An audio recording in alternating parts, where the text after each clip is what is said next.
আসসালামু আলাইকুম। আমার চ্যানেলে আপনাদের সকলকে স্বাগত।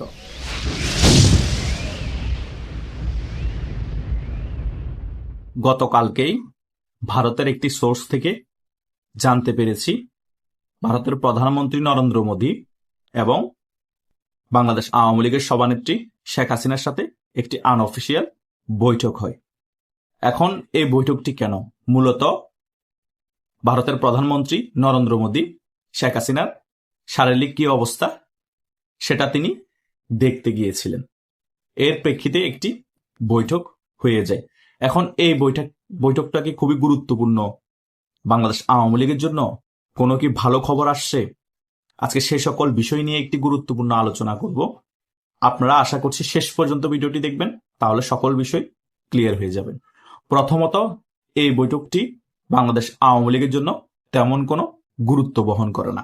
মূলত এই বৈঠকটি ছিল শেখ হাসিনার শারীরিক অবস্থা কেমন এবং তিনি বাংলাদেশ আওয়ামী লীগ নিয়ে আগামীতে কি চিন্তা করছেন এবং বাংলাদেশ আওয়ামী লীগকে কিভাবে সংগঠিত করবে, এই সকল বিষয় নিয়ে আলোচনা হয়েছে।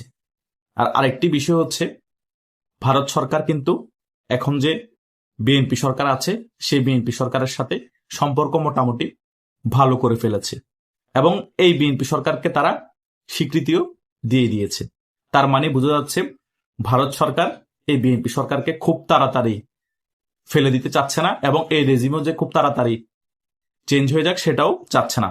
মনে হচ্ছে এই বিএনপি সরকার 5 বছর খুব অনায়াসে সরকারটা পরিচালনা করতে পারবে। কিন্তু একটা বিষয়ে বিএনপি সরকারকে চাপ দিবে যে আওয়ামী লীগের কার্যক্রমের উপর যে নিষেধাজ্ঞা আছে সেটা তুলে ফেলতে এবং বাংলাদেশ আওয়ামী লীগকে বাংলাদেশের রাজনীতি করতে যাতে স্পেস দেয় সেই বিষয়ে প্রেশার ক্রিয়েট করবে।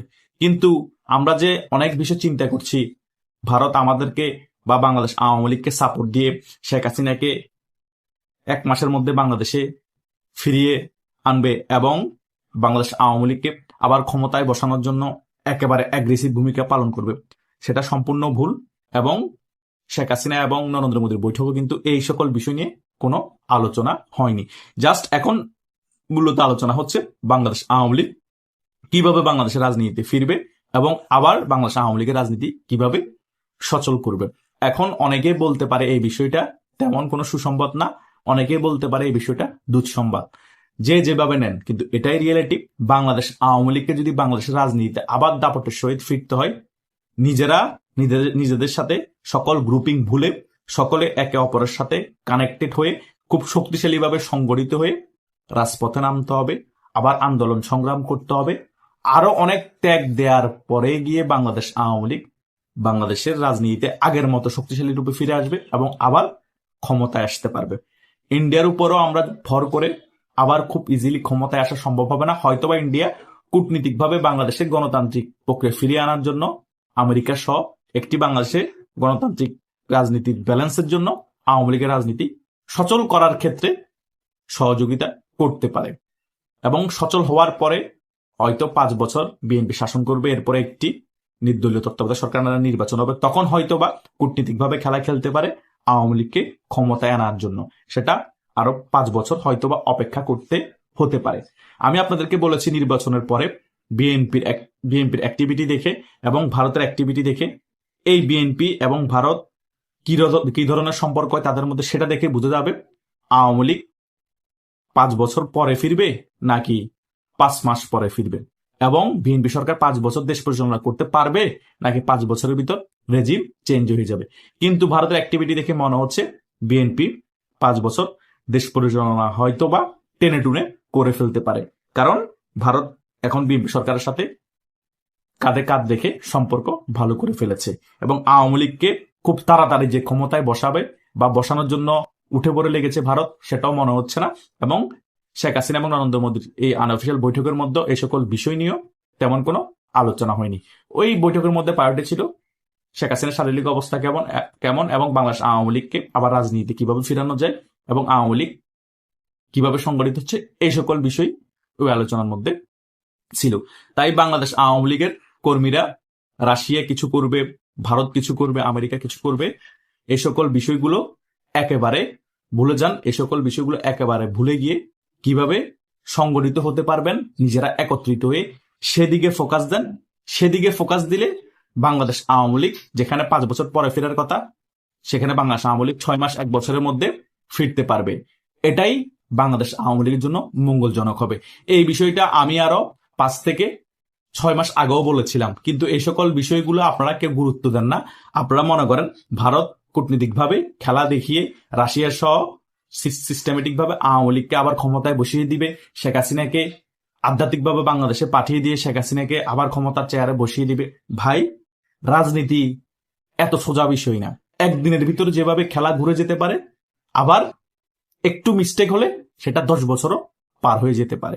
তাই আশা রাখবো, কিন্তু একেবারে উজ্জীবিত হয়ে গিয়ে সংগঠিত না হয়ে ঘরে বসে থেকে খুশিতে লাফালাফি করেও কোনো লাভ হবে না। সে কারণে আমাদেরকে সবসময় একটা জিনিস মাথায় রাখতে হবে, নিজের শক্তিতে আমাদেরকে বলিয়ান হতে হবে। ভারত কিছু করবে, অন্য দেশ কিছু করে দিবে, সেটা মাথা থেকে একেবারে ফেলে দিতে হবে।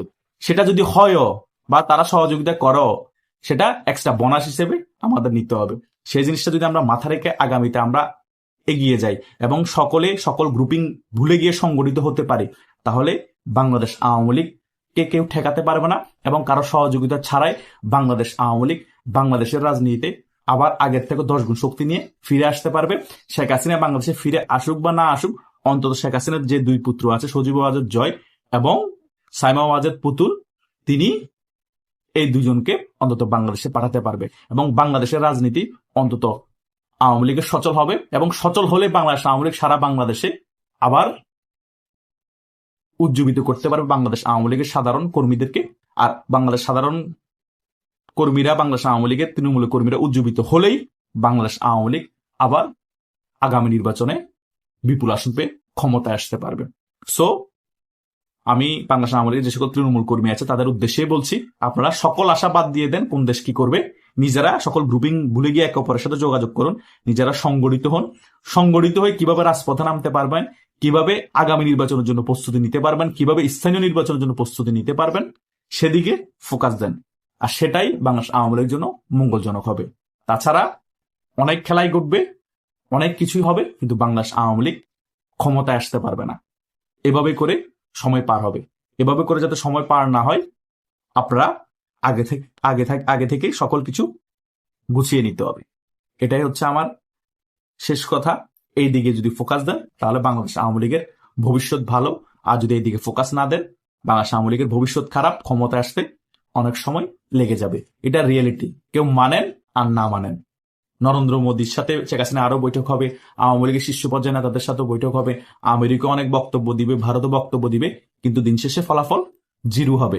আমরা ওই বক্তব্যগুলো শুনে, বৈঠকের কথা শুনে খুশি হবো, কিন্তু কাজের কাজ কিছুই হবে না। নিজেরা যদি সংগঠিত শক্তিশালী না হয়, নিজেরা যদি সংগঠিত হয়ে সকল গ্রুপিং বাদ দিয়ে একসাথে কাঁধে কাঁধ মিলিয়ে রাজপথে না নামি, আওয়ামী লীগ ফিরে আসা বাংলাদেশের রাজনীতি অনেক কঠিন হয়ে যাবে, ক্ষমতায় আসা তার থেকেও বেশি কঠিন হবে।